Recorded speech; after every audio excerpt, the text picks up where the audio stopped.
Hello student. आज हम लोग बात करेंगे केमिकल काइनेटिक्स का। तो chapter number 4 chemical kinetics. Chemical kinetics है क्या? So branch of physical chemistry dealing with the measuring and the studying the rate of the chemical reaction. जो केमिस्ट्री की ऐसी ब्रांच जिसमें हम मेजर करते हैं और स्टडी करते हैं रेट ऑफ केमिकल रिएक्शन, उसे हम केमिकल काइनेटिक्स कहते हैं। So chemical kinetics help in the industrial process, help to maintain the optimum condition. Industrial process में किसी रिएक्शन के लिए ऑप्टिमम या रिक्वायर्ड कंडीशन क्या है for the reaction. So these are the economically importance. ये इकोनॉमिकली इम्पॉर्टेंस है क्योंकि केमिकल इंडस्ट्री से हमें बहुत सारी चीज़ें ऑब्टेन होती है। It is also help to the describe the condition for which the reaction rate can be Altered.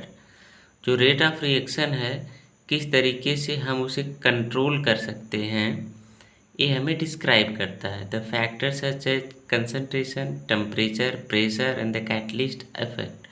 तो what is the effect of concentration, effect of temperature, effect of pressure and the catalyst effect, ये सब क्या है, इसको describe करता है। तो rate of chemical reactions क्या है? So change in concentration of reactant or product per unit time. किसी यूनिट टाइम में जो रिएक्टेंट का कंसंट्रेशन है या प्रोडक्ट का कंसंट्रेशन है जो चेंज होता है, उसे ही रेट ऑफ केमिकल रिएक्शंस कहते हैं। तो इसे हम अलग अलग टर्म में एक्सप्लेन करते हैं। The rate of decrease in the concentration of any one of the reactant, किसी का रेट डिक्रीज हो रहा हो, घट रहा हो, या rate of increase in concentration of any one of product. किसी जैसे देखिए, the rate of decrease in concentration of reactant है, rate of increase of product. जब इसका रेट डिक्रीज होता है तो उसी टाइम इसका रेट इंक्रीज होना शुरू होता है। तो ये रेट हो जाता है chemical reaction, change in concentration of reactant और product upon time taken is the rate of chemical reaction. Concentration reactant में चेंज होना या प्रोडक्ट में चेंज होना और जितना समय लगा वही उसका रेट ऑफ रिएक्शन हो गया। यूनिट क्या होगा इसका? तो मोल पर लीटर सेकेंड, मोल पर लीटर, क्योंकि कंसंट्रेशन की यूनिट है मोल पर लीटर और इसकी यूनिट है सेकेंड, इसलिए mole litre power -1 and second power -1। Gas को एक्सप्रेस करना हो तो एटमॉस्फेरिक प्रेशर पर सेकेंड आर बार पर second. Consider a hypothetical reaction, volume of system remain constant. एक हम लोग रिएक्टेंट है, ये प्रोडक्ट में चेंज हो रहा है जिसका वॉल्यूम कांस्टेंट है, इसको कंसीडर करेंगे। तो 1 mole of the reactant R produce the 1 mole of the product P. Reactant R है जो प्रोडक्ट पी बनाता है। If R1 and the P1 are the concentration of R and P at time T1 time पे R change होकर के R1 हो जाता है, P चेंज होकर के P1 हो जाता है, और R2 और P2 जो टाइम है T2, इसके बाद टाइम T2 पे रिएक्टेंट R2 हो जाता है और प्रोडक्ट P2 हो जाता है। तो delta T equal T2 minus T1, तो delta R equal R2 minus R1 या delta P equal P2 minus P1। ये ब्रैकेट जो है इंडिकेट करता है concentration of reactant, concentration of product etcetera. Square bracket is express the molar concentration, किसी के molar concentration को इंडिकेट करता है। एवरेज रेट ऑफ रिएक्शन, किसी का एवरेज रेट ऑफ रिएक्शन कैसे निकालेंगे? तो rate of disappearance of the R equal to decrease in concentration of R upon the time taken. Disappearance धीरे धीरे जो कम हो रहा है रिएक्टेंट, तो जितना कम हो रहा है अपॉन जितना टाइम लगा। Average rate of reaction equal minus delta R, minus क्योंकि डिक्रीज हो रहा है, डेल्टा टी, ये आपका delta C upon delta T, या C2 minus C1 upon T2 minus T1। सी यहाँ पे कंसंट्रेशन है किसका?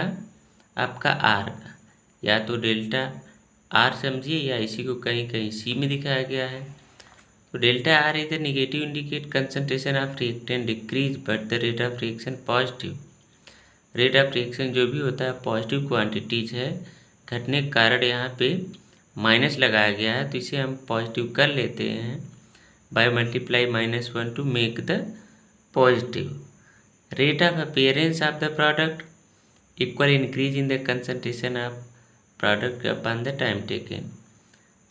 अपीयरेंस, जब रिएक्टेंट डिसअपीयर होगा तो प्रोडक्ट अपीयर होगा, और इसका रेट जो इंक्रीज होता है कंसंट्रेशन प्रोडक्ट का अपॉन टाइम टेकन। तो एवरेज को ऐसे निकाल लेते हैं, प्लस में है क्योंकि ये अपीयर हो रहा है, इंक्रीज हो रहा है, तो delta P upon delta T.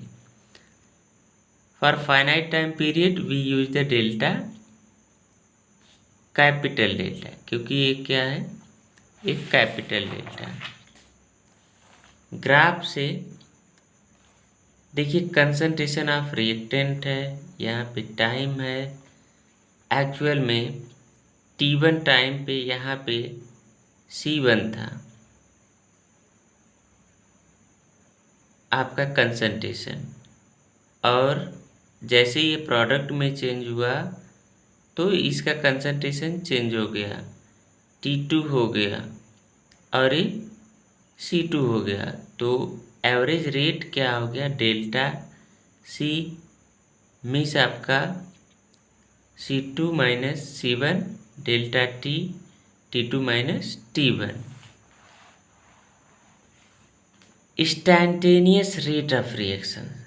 So the rate at a particular point, instant of time is called the instantaneous rate.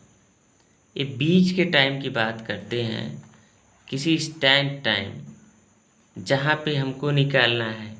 So it obtain when we consider the average rate at the smallest time. Average rate को ही बहुत कम समय के लिए अगर हम consider करते हैं तो इंस्टेंटेनियस रेट हो जाता है। तो इंस्टेंटेनियस भी यही है, R instantaneous equal minus D.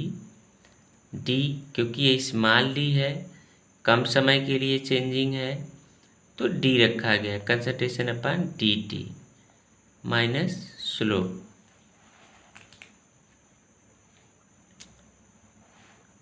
Okay.